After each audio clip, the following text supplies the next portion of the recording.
Welcome, lovely viewers, to another exciting video. Welcome to our video on Emmett Louis Murphy. We're thrilled to have you here.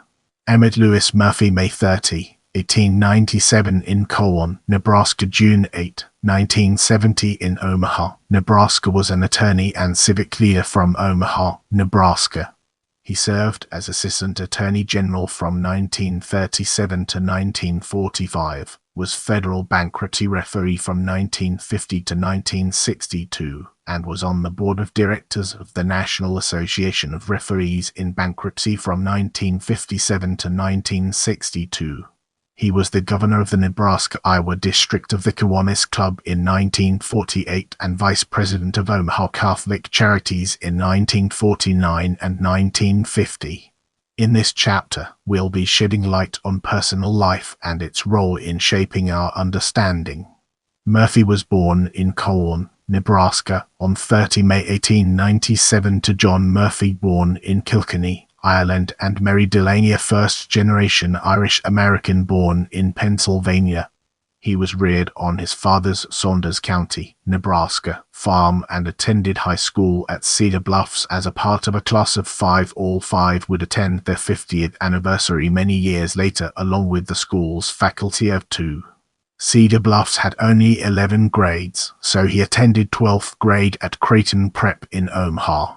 In July 1918, he shipped off to the Great Lakes Naval Training Station to serve in the United States Navy in World War I after 3 years at Creighton University.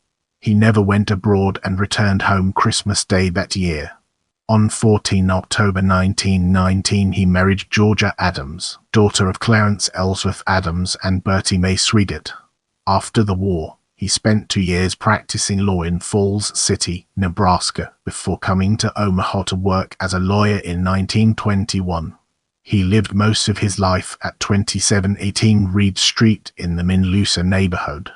His father lived on his farm near Norfolk while George's parents lived at 4216 Fowler near 42nd and Ames Street. He was described as a soft-spoken man with grey hair in a profile in 1959. Let's now turn our attention to social and civic life and uncover the fascinating insights it brings to the table. Much of his social life involved his membership in civic and charitable organizations, although there was one interesting report about his musical taste. Julius Kelvin Johnson, the pianist who performed the soundtrack of the 1925 movie The Wizard of Oz, not the more famous 1939 version, and who wrote the Boy Scout Parade March, was originally from Omaha. In September 1931, he was hosted by Dr. John A. Tamisley at a local theater in a stag party. Murphy was a guest along with George Mascott, August Herman, Frank Hodick, Billy Myers, Chester Hayne, Dr. East, H. Wilson, and Henry G. Lee. In 1938, he joined the Catholic Charities Legal Aid Bureau in Omaha, organized by Catholic Charities Director Rev. James J. Morin, under a committee of Paul L. Martin, Edith Beckman, Charles Bonded, William P. Lynch, and L. J. T. Powell.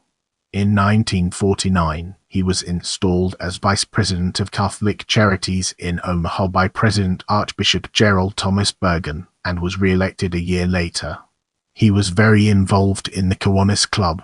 In 1943, he was president of North Omaha Kiwanis District and was elected Lieutenant Governor of Division 4 of the Iowa-Nebraska District of Kiwanis in 1944. In 1947, was elected District Governor of the Iowa-Nebraska District of Kiwanis and served until 1948.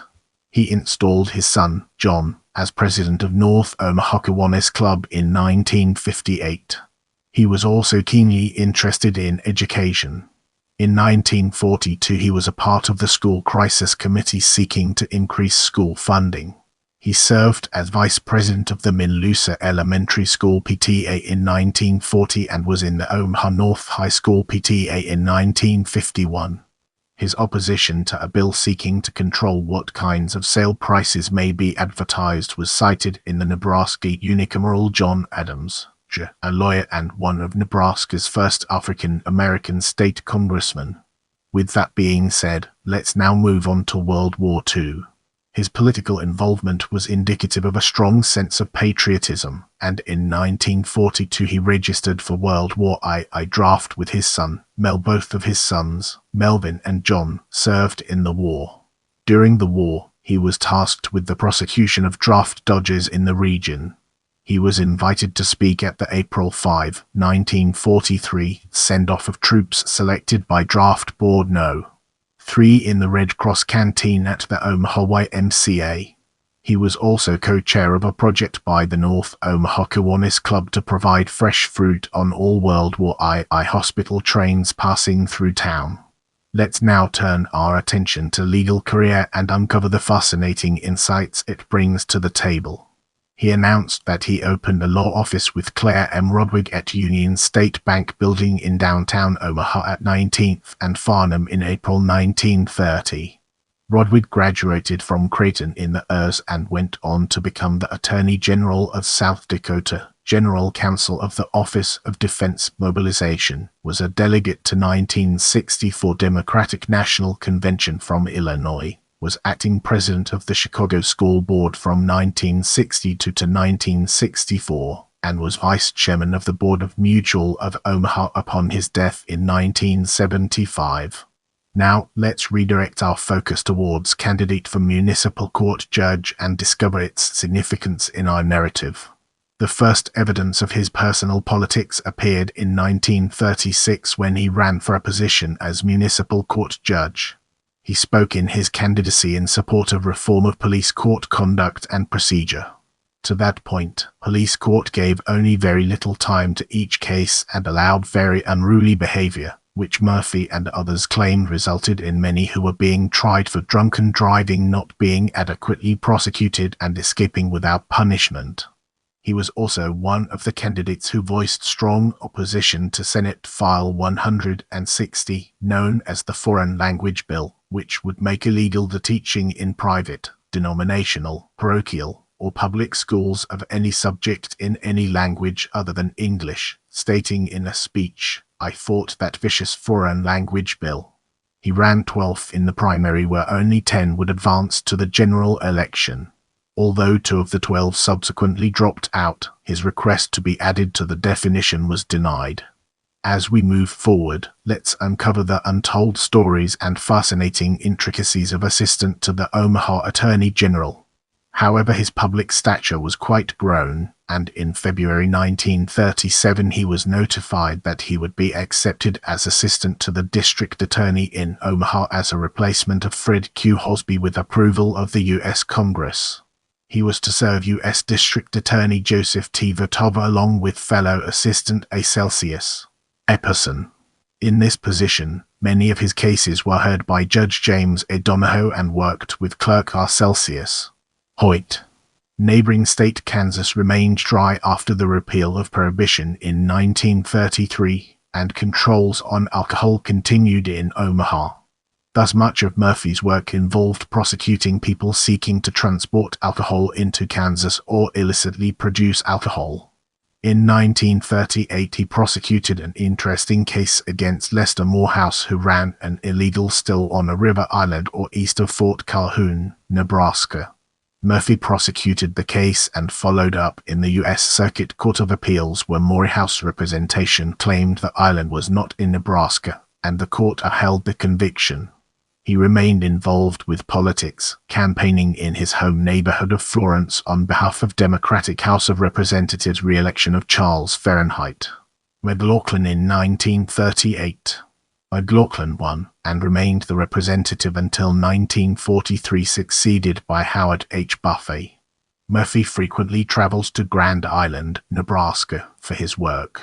In 1938 he took part in a trial which convicted Arthur East Collins and sent him to 15 years in prison in Alcatraz.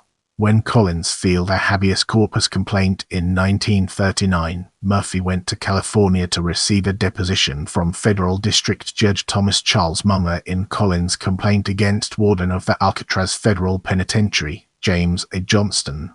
In a case he cited as his most memorable when he resigned as assistant district attorney in 1945, Murphy was the lead prosecution in the successful trial of the first mortgage acceptance corporation head L. Celsius Safety Sam Holmes for fraud, the group selling over $1 million in participation certificates in mortgages which the prosecution claimed were worthless. In March 1945, his fellow assistant DA, William H. Meyer, was replaced by Warren Celsius Tremp, and he himself resigned in August 1945 to be succeeded by Anthony Z. Donato. However, he continued to work for the district attorney, and in 1946 was again working in Votava's office as a special attorney for the lands division of the district attorney. In his legal work, he frequently supported immigrants. Along with his early opposition to the Foreign Language Bill, he supported immigrants in cases to hold deportation, such as the cases of Felipe Torres in 1948 and of John Trovato in 1945. In 1949 was appointed by the mayor to the appeal board succeeding John P. Mainelli, but he resigned in 1950, succeeded by Sam East Claver.